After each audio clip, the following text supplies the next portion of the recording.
ہم کیا سوچتے ہیں کہ نہیں چلو سب کو حکم ہے، سب بھی کریں گے تو میں بھی کر لوں گا، ایسا نہیں۔ تو اس میں پھر اللہ کے رسول صلی اللہ علیہ وسلم نے سب کو بھی حکم دیا تھا کہ سب جو ہے جنگ تبوک کے لیے نکلے، اور اعلان جو ہے علل اعلان جو ہے اس کا حکم دیا گیا تھا۔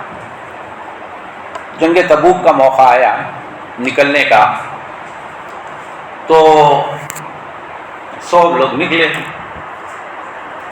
کچھ لوگ تھے اس میں مدینے میں جو بہت کمزور تھے، بیمار تھے، ایسے لوگ اللہ کے رسول صلی اللہ علیہ وسلم نے ان کو رخصت دی تھی کہ وہ لوگ مدینے میں رہ سکتے ہیں، جو بوڑھے ہو چکے تھے یا جو بیمار تھے تو وہ شریک نہیں ہو سکتے، تو ان کو اجازت دی تھی۔ کچھ لوگ ایسے بھی تھے جو منافقین تھے، بظاہر مسلمان تھے لیکن اسلام سے کوئی ہمدردی نہیں تھی ان کی، ایسے لوگوں کو منافق کہا جاتا ہے، نفاق، دوہری چال چلنے والے، یعنی ظاہر میں مسلمان لیکن اندرونی طور پر ان کی کوئی اسلام سے کوئی ان کا تعلق، کوئی دلچسپی ان کی نہیں تھی۔ بلکہ ایسے لوگوں نے کیا کیا، جب غسان کا جو بادشاہ تھا ان سے ان کے ربط، ان کے تعلقات بڑھ چکے تھے، انہوں نے یہ کام کیا کہ مدینے کے باہر کسی جگہ انہوں نے ایک مسجد بنائی، کئی کو بنائی تاکہ مسلمانوں کو ورغلائیں، اس جنگ میں جانے سے روکیں، یہ ان کا کام تھا۔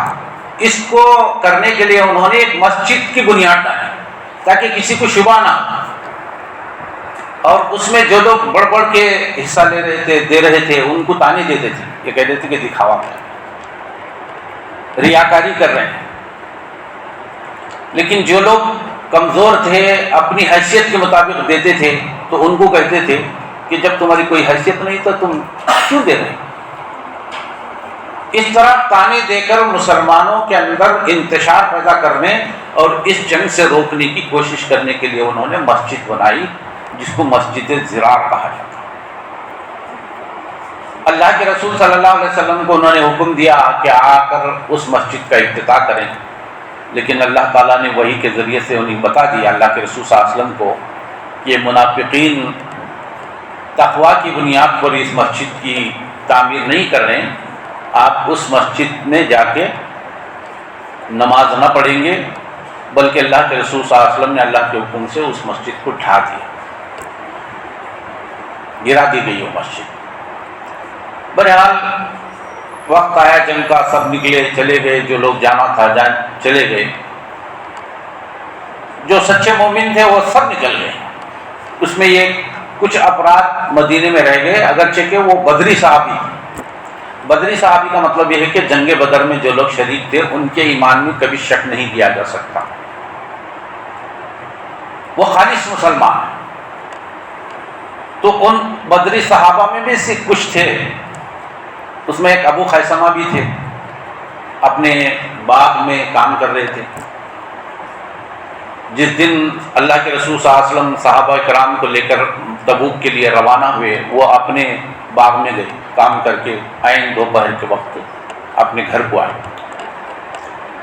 آئے۔ آنے کے بعد دیکھا کہ باہر بہت سخت دھوپ ہے، جس طرح آج کل ہمارے ہاں دھوپ ہے نا سخت، تو اس سے کئی سخت دھوپ عرب میں ہوتی ہے، ریگستانی علاقہ ہے، بہت سخت گرمی ہوتی ہے وہاں پر۔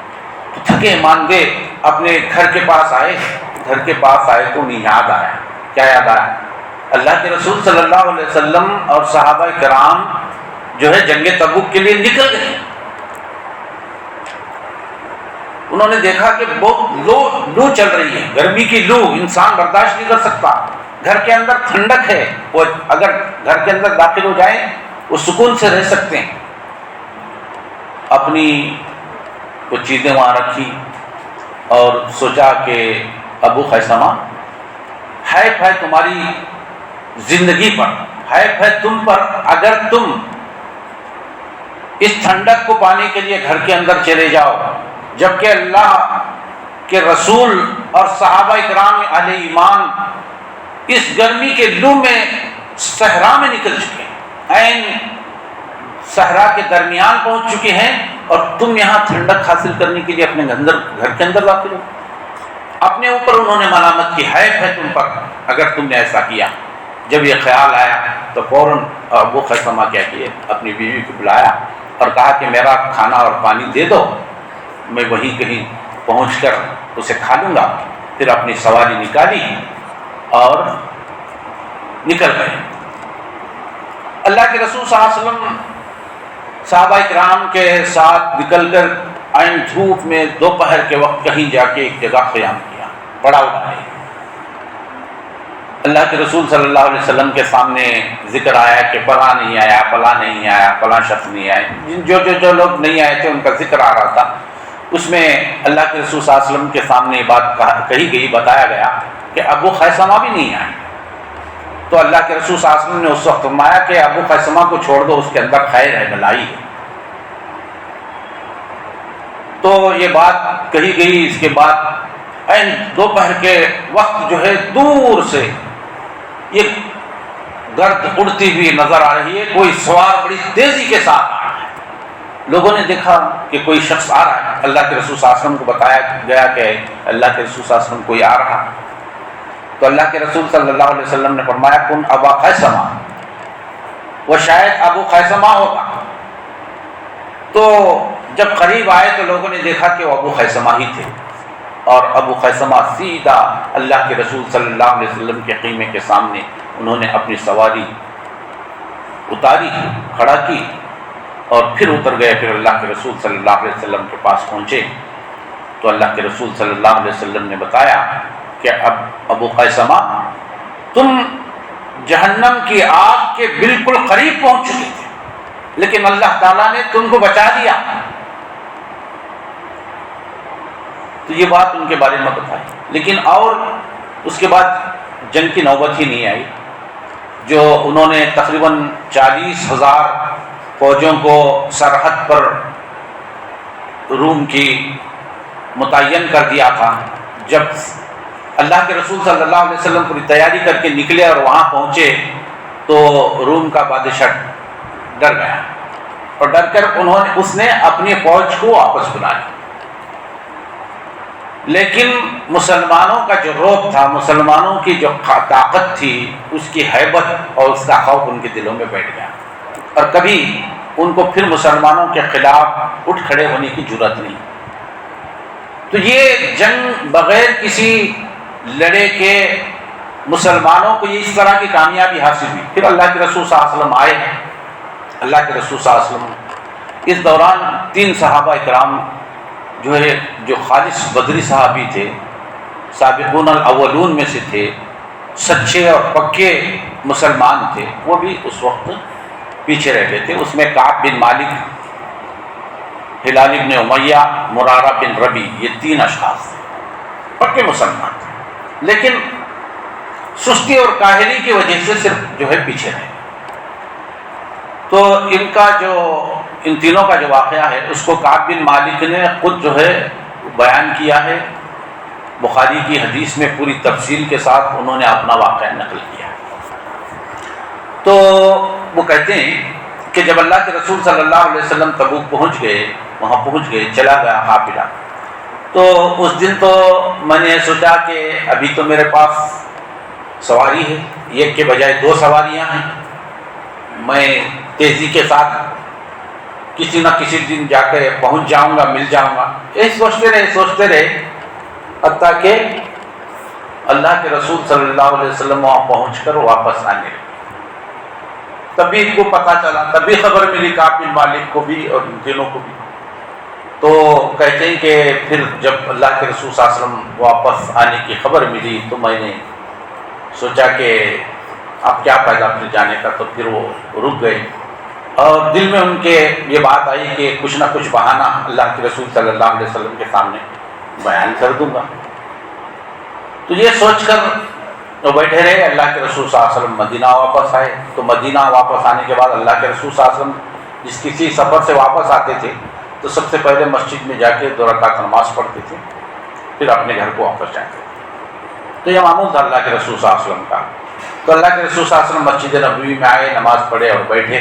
جو لوگ جنگ میں نہیں گئے تھے وہ لوگ آئے، جو کمزور تھے، بوڑھے تھے، ان کو تو اجازت تھی، لیکن جو منافقین تھے، جو حقیقت میں اس جنگ میں شریک ہونا ہی نہیں چاہتے تھے، بلکہ وہ جنگ یہ چاہتے تھے کہ وہ مسلمان اس میں جائے ہی نہیں، اور گئے تو بھی ان کو شکست ہو، یہ ان کا مقصد تھا۔ تو ایسے منافقین اللہ کے رسول صلی اللہ علیہ وسلم کے پاس آئے، بہانے عذر پیش کرتے رہے کہ مجھے یہ عذر تھا، یہ تکلیف تھی، یہ پریشانی تھی، یہ اس وجہ سے میں نہیں آیا۔ اللہ کے رسول صلی اللہ علیہ وسلم ان کی عذر کو، ان کے سبب کو سنتے تھے، اور پھر ان کو ان کی مغفرت کی دعا کر کے ان کو بھیج دیتے کہ ٹھیک ہے چلو۔ تو حضرت کعب بن مالک رضی اللہ تعالیٰ عنہ کہتے ہیں کہ میں نے سوچا کہ میں ایسی بات کروں، لیکن میں نے لوگوں سے پوچھا، لوگوں نے بھی مجھے یہ بات کہی کہ تم بھی کچھ نہ کچھ عذر کر کے اللہ کے رسول صلی اللہ علیہ وسلم کے پاس آ جاؤ۔ اللہ کے رسول صلی اللہ علیہ وسلم دوسروں کو جس طرح منافقین کو مغفرت کی دعا کریں، آپ کو بھی مغفرت کی دعا کر کے چھوڑ دیں گے۔ لیکن میرے دل میں خیال آیا کہ اور کون لوگ ہیں؟ وہ کہتے ہیں کہ جس وقت تبوک کو سب لوگ جا چکے تھے، مدینے کے اندر میں نکلتا تھا، ان تینوں اشخاص میں میں ایک ایسا شخص تھا جو جوان تھا، میرے اندر قوت تھی، جوان تھا میں، تو میں گلیوں میں مدینے میں نکلتا تھا، تو مجھے سوائے منافقین کے اور ان کمزور مسلمانوں کے جو بوڑھے ہو چکے ہیں یا کمزور ہو چکے ہیں، بیمار ہیں، ان کے علاوہ کوئی نظر نہیں آتا۔ تو مجھے اس وقت بڑی کوفت ہوتی تھی، بڑی تکلیف ہوتی تھی کہ میں ان لوگوں کے پیچھے رہ گیا، ان لوگوں کے ساتھ رہ گیا، یا تو منافقین تھے یا معذور لوگ تھے۔ تو اللہ کے رسول صلی اللہ علیہ وسلم کے پاس جانے کا وقت آیا، تو میں اللہ کے رسول صلی اللہ علیہ وسلم کے پاس پہنچا مسجد نبوی میں۔ اللہ کے رسول صلی اللہ علیہ وسلم کے سامنے میں نے سوچا کہ اگر اللہ کے رسول صلی اللہ علیہ وسلم کے سامنے جھوٹ کہوں تو اس کا پردہ فاش اللہ تعالیٰ کرے گا۔ میرے دل میں خیال آیا کہ جو حقیقت ہے اس کو بیان کروں۔ تو میں نے اللہ کے رسول صلی اللہ علیہ وسلم کے سامنے جانے کے بعد کہا کہ اللہ کے رسول صلی اللہ علیہ وسلم کوئی عذر کچھ نہیں تھا، طاہری تھی، اور اس کے علاوہ کوئی بات نہیں تھی۔ اور اللہ کے رسول صلی اللہ علیہ وسلم کے سامنے انہوں نے کہا کہ اللہ کے رسول صلی اللہ علیہ وسلم اگر دنیا کے بادشاہوں میں سے کوئی بادشاہ ہوتا تو میں اس کے سامنے بات بنا کر نکل جاتا، کوئی جھوٹ موٹ کی بات، کوئی جھوٹ موٹ کا عذر پیش کر کے نکل جاتا، لیکن مجھے پتا ہے اگر میں نے آپ کے سامنے جھوٹ بیان کیا تو اللہ تعالیٰ آپ کے سامنے میرا پردہ فاش کرے گا اور میرا جھوٹ قائم نہیں ہوگا۔ اس لیے میں نے یہ سچ بتانا مناسب سمجھا، سچ بتایا۔ باہر آئے، اللہ کے رسول صلی اللہ علیہ وسلم نے کہا کہ ٹھیک ہے جاؤ، سب کے لیے مغفرت کر کے بھیج دیا، اللہ تمہاری مغفرت کرے، لیکن ان کے بارے میں کہا کہ جاؤ اور انتظار کرو، اللہ تعالیٰ جو فیصلہ فرمائے گا وہ تم کو سنائے گا۔ باہر آئے تو ان کے پہچان والے، ان کے دوست احباب، ان کے چاہنے والے، انہوں نے کہا کہ کیوں نے تم نے جس طرح دوسرے لوگ اپنے اپنے سبب و اپنے اپنے وجہ بیان کر کے، عذر بیان کر کے اللہ کے رسول صلی اللہ علیہ وسلم کے پاس بچ نکلے اور اللہ کے رسول صلی اللہ علیہ وسلم کی دعا بھی ان کو مل گئی، تم نے ایسا کیوں نہیں کیا؟ مجھے بار بار لوگوں نے یہ کہہ کر اللہ کے رسول صلی اللہ علیہ وسلم کے پاس دوبارہ بھیجنے کی کوشش کی کہ دوبارہ جاؤ اور کہو کہ میرا یہ عذر تھا، لیکن میرا دل اسے نہیں مانا، میں اس پر قائم رہا۔ میں نے پوچھا کہ اس کے علاوہ کون لوگ ہیں جو اس طرح پیچھے رہ گئے، تو مجھے بتایا گیا کہ ہلال ابن امیہ اور مرارہ بن ربیع یہ دونوں ہیں۔ تو مجھے تسلی ہوئی کہ یہ لوگ بھی بدری صحابی ہیں، تو میں اس پر قائم رہا۔ لیکن اللہ کے رسول صلی اللہ علیہ وسلم نے اس کے بعد صحابہ کرام کو سب کو حکم دے دیا، اعلان کرا دیا ان تینوں شخصوں کے بارے میں کہ ان سے کوئی بات نہ کرے، کسی طرح کا کوئی تعلق ان سے نہ رکھے۔ آج کے معاشرے میں اگر یہ حکم دیا جائے تو یہ حکم نہیں چلے گا۔ اطاعت کا جذبہ دیکھیے، اللہ کے رسول صلی اللہ علیہ وسلم نے حکم دے دیا کہ کوئی ان سے بات نہ کرے، کوئی تعلق نہ رکھے۔ تو قرآن ان کے بارے میں تصویر کشی کرتا ہے، اس کا منظر کھینچتا ہے کہ حتی ضاقت علیہم الارض بما رحبت وضاقت علیہم انفسہم وظنوا انہم لا ملجا من اللہ الا الیہ۔ سورہ توبہ کے اندر ہے وعلی الثلاثۃ الذین خلفوا، وہ 3 اشخاص جو جنگ میں جانے سے پیچھے رہ گئے، اللہ کے رسول صلی اللہ علیہ وسلم نے حکم دے دیا کہ کوئی ان سے بات نہ کرے، کوئی تعلق نہ رکھے، تو کسی نے ان سے کوئی گفتگو نہیں۔ حضرت کعب بن مالک رضی اللہ تعالیٰ عنہ کہتے ہیں کہ مدینے میں نکلتا تھا، سلام کرتا تھا، لوگ میرے سلام کا جواب نہیں دیتے تھے۔ میرے چاہنے والے ابو قتادہ، میرے اپنے چچا کا بیٹا، میرا اپنا چچیرا بھائی بہت چاہتے تھے، ہم دونوں آپس میں ایک دوسرے کے بہت دوست تھے، ہم کوئی سلام کا جواب تک نہیں دیتا تھا۔ یہ دونوں بزرگ تھے، ہلال ابن امیہ، مرارہ ابن ربیع، عمر رشیدہ تھے۔ ان لوگوں کو نکلنا آنا یہ ان کے لیے مشکل ہو گیا اور یہ روتے روتے اپنے گھروں میں بیٹھ گئے، ہمت نہیں کی انہوں نے۔ میں جوان تھا، میں بازار میں نکلتا تھا، مسجد کو آتا تھا، اور مسجد کو آتا تھا تو اللہ کے رسول صلی اللہ علیہ وسلم کو سلام کرتا تھا اور دیکھتا تھا کہ اللہ کے رسول صلی اللہ علیہ وسلم کے ہونٹ ہلتے ہی نہیں، جب تک میں دیکھتا اللہ کے رسول صلی اللہ علیہ وسلم اپنی نگاہیں دوسری طرف کر لیتے، جب میں دوسری طرف دیکھتا تو اللہ کے رسول صلی اللہ علیہ وسلم میری طرف نگاہیں کرتے تھے۔ میں نے بہت کوشش کی کہ اللہ کے رسول صلی اللہ علیہ وسلم کے ہونٹوں کو پڑھنے کی کوشش کروں کہ میرے سوال کے جواب میں اللہ کے رسول صلی اللہ علیہ وسلم کے ہونٹ ہلتے ہیں نہیں، لیکن مجھے پتہ نہیں چلا کہ اللہ کے رسول صلی اللہ علیہ وسلم میرا سوال کا جواب دے رہی ہے، سلام کا جواب دے رہے ہیں یا نہیں۔ بہرحال کوئی سلام، کوئی تعلق نہیں، اپنے غیر سب، ہر ایک نے میرا ناطہ توڑ لیا۔ ایسا محسوس ہونے لگا کہ میں کسی ایسی اجنبی جگہ میں زندگی گزار رہا ہوں جہاں مجھے کوئی پہچانتا نہیں۔ مدینہ میرا اپنی جگہ، میرا اپنا گھر، میرا اپنا گاؤں، لیکن جب اللہ کے رسول صلی اللہ علیہ وسلم نے بائیکاٹ کا حکم دیا تو مجھے ایسا، وہ کہتے ہیں، خود قرآن کہتا وضاقت علیہم الارض، زمین گویا کہ ان کے لیے تنگ ہوئی، کوئی بات کرنے والا نہیں، کوئی جواب دینے والا نہیں، کوئی کسی طرح کا تعلق رکھنے والا نہیں، تو انسان جو ہے پریشان ہوتا ہے، زندگی اس کے لیے تنگ ہو جاتی ہے۔ وضاقت علیہم انفسہم، حتیٰ کہ ان کی جان ان کے لیے تنگ ہونے لگی، ان کی زندگی سے تنگ آ گئی کہ پورے معاشرے میں سب ہیں، کوئی بات نہ کرے تو اس سے بڑی انسان کے لیے کوئی عذاب نہیں ہو سکتا۔ تو بہرحال حضرت کعب بن مالک رضی اللہ تعالیٰ عنہ کہتے ہیں کہ میں نے سب کو سلام کرتا، کوئی جواب نہیں دیتا۔ ایک دن میں تلاش کرتے کرتے میرے اپنے چچیرے بھائی، میرا اپنا خاص جگری دوست جس کو میں چاہتا تھا، مجھے جو چاہتا تھا، میں اس کی تلاش میں گیا۔ ہمارے اپنے پڑوس میں ہی اس کا باغ تھا، اس کو کمپاؤنڈ لگی ہوئی تھی، فصیل لگا ہوا تھا۔ میں نے دیکھا کہ وہ اپنے باغ میں ہے تو میں اپنے باغ کے کمپاؤنڈ سے کود کے اس کے پاس گیا اور اسے سلام کیا۔ اس نے سلام کا جواب نہیں دیا۔ جب اس نے سلام کا جواب نہیں دیا تو میں نے کہا کہ اے ابو قتادہ، تو بھی میرے ایمان پر شک کرتا ہے؟ میں اللہ کی قسم کھا کے کہتا ہوں، میرے اندر اللہ پر، اللہ کے رسول پر پورا ایمان ہے، میں سچا مسلمان ہوں۔ تو انہوں نے صرف ایک جواب دیا بس، کہ اللہ اور اس کا رسول بہتر جانتا ہے۔ مجھ سے بات نہیں کی، مجھ سے منہ پھیر لیا۔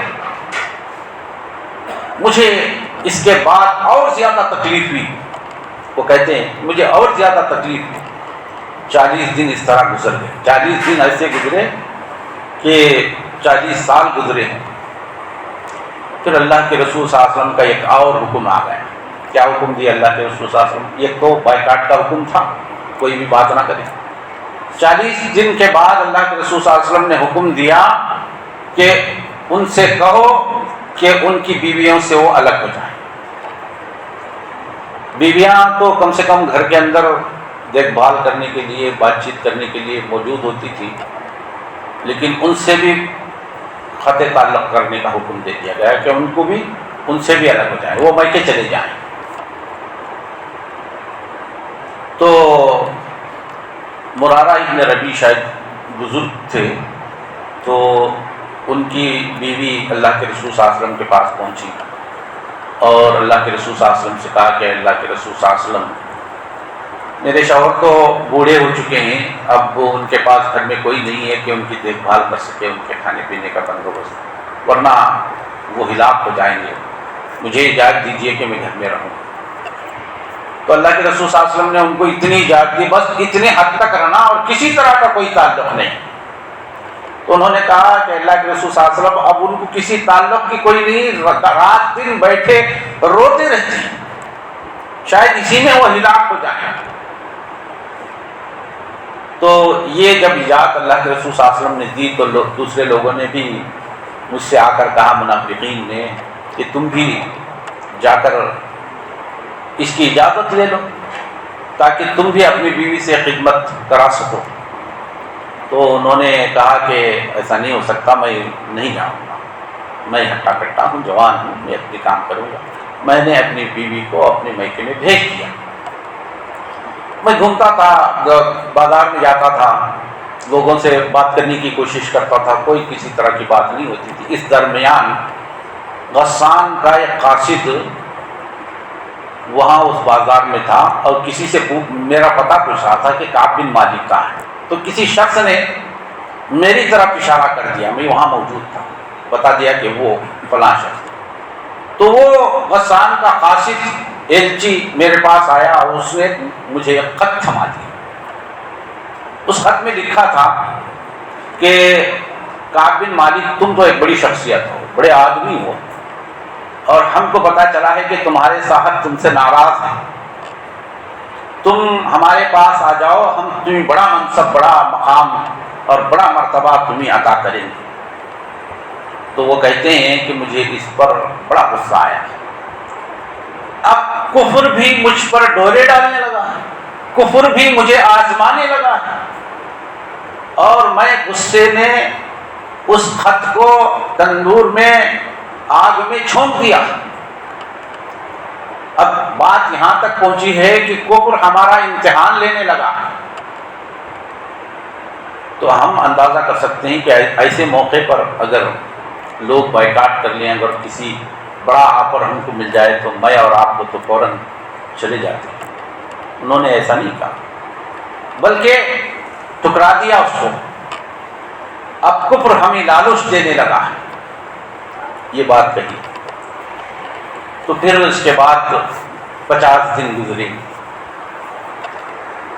تو اللہ کے رسول صلی اللہ علیہ وسلم پر وحی نازل ہوئی، لقد تاب اللہ علی المؤمنین۔ اس طرح پورے سورہ توبہ انہی کی توبہ کا ذکر ہے اس میں۔ اللہ تعالیٰ نے ان کی توبہ قبول کر لی۔ اب دیکھیے جو لوگ بائیکاٹ کیے ہوئے تھے، جن کو بائیکاٹ کا حکم دیا گیا تھا، ان کا معاملہ دیکھیے۔ اطاعت اسی کو کہتے ہیں۔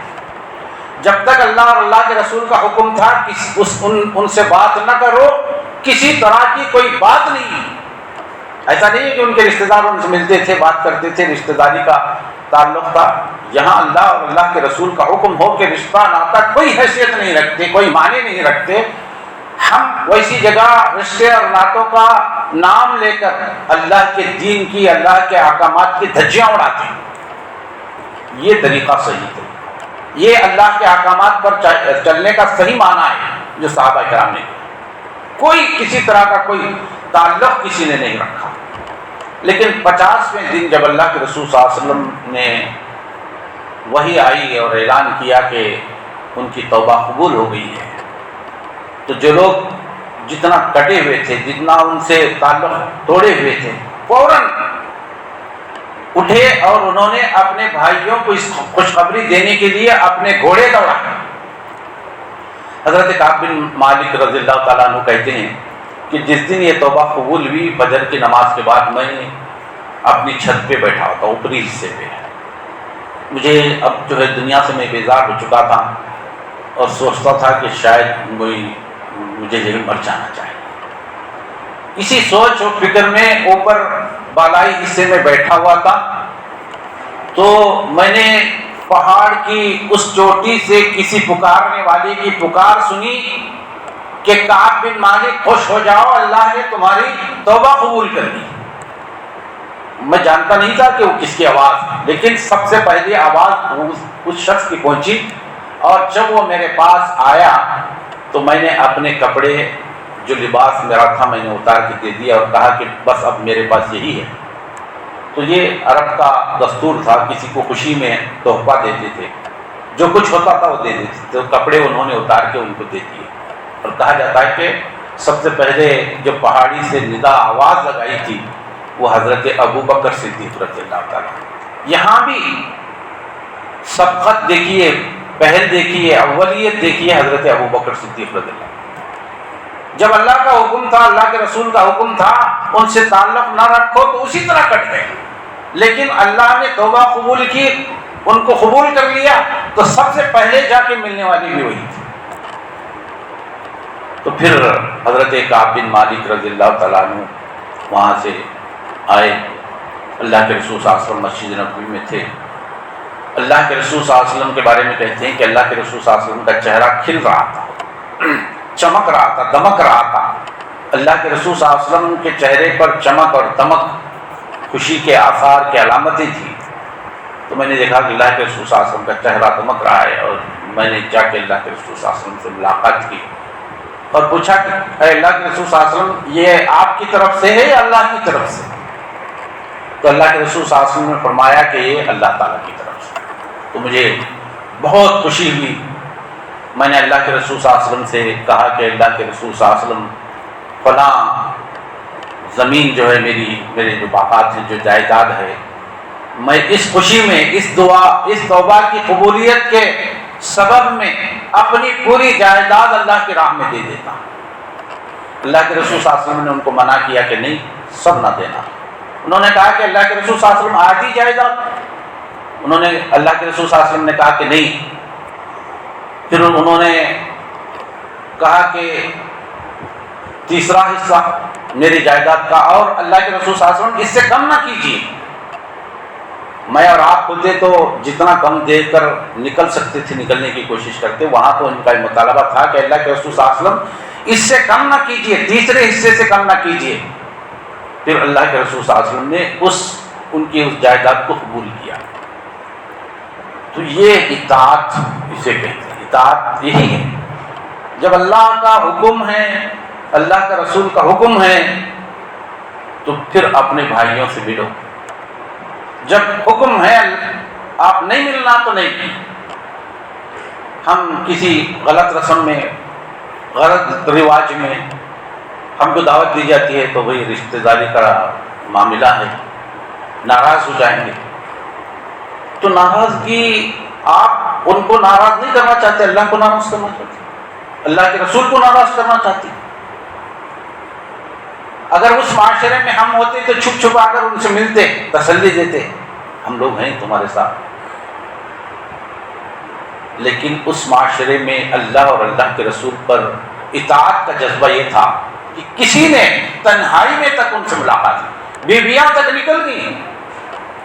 جب اللہ کے رسول صلی اللہ علیہ وسلم نے 40ویں دن کے بعد حکم دیا تو بیویاں بھی نکل گئی۔ شوہروں کی پرواہ نہیں کی، اطاعت نہیں کی۔ اللہ اور اللہ کے رسول کی اطاعت کے سامنے کسی کی اطاعت جائز نہیں ہے۔ لا طاعت لمخلوق فی معصیۃ الخالق۔ تو ہم سوچیں ہمارے معاملات میں جس طرح کے ہم بہانے بناتے ہیں، ہمارے رشتہ دار ناراض ہو جائیں گے، ہمارے گھر والے ناراض ہو جائیں گے، میری بیوی ناراض ہو جائے گی، میری ماں ناراض ہو جائے گی، فلاں ناراض ہو جائے گا، فلاں، یہ اس طرح کے بہانے ہم بناتے ہیں۔ اللہ کو ناراض کرنا پسند ہے نہیں، لیکن ہم انسانوں کو ناراض نہیں کرنا چاہتے۔ تو یہ اس میں صحابہ کرام کی اطاعت کا جذبہ بتایا ہے، کیسا جذبہ، کیا اطاعت، کس طریقے سے اطاعت کرنی چاہیے۔ اللہ کا حکم آیا، ختم، وہاں کوئی سبب، کوئی وجہ وہ پوچھتے نہیں تھے، بس یہ دیکھتے تھے کہ اللہ نے، اللہ کے رسول نے کیا حکم دیا ہے۔ تو بہرحال یہ بڑا لمبا چوڑا واقعہ ہے، سیرت کی کتابوں میں، تاریخ کی کتابوں میں ہم کو یہ ملتا ہے پڑھنے سے۔ ہمارے اندر بھی ایک جذبہ پیدا ہوتا ہے کہ مسلمانوں کے اندر کس طریقے سے اجتماعیت باقی تھی، اتحاد کیسے باقی تھا۔ آج کی طرح منتشر، کچھ لوگ اپنی رائے پر ہیں، کچھ لوگ اور رائے پر ہیں، کوئی ہمارا ایک پلیٹ فارم ہی نہیں ہے، کوئی ہمارا امیر بھی نہیں ہے مسلمانوں کا، اجتماعی معاملات کا کوئی امیر ہی نہیں ہے ہمارا، بے عمارت کی گاڑی چل رہی ہے ہماری، بغیر ڈرائیور کی گاڑی چل رہی ہے۔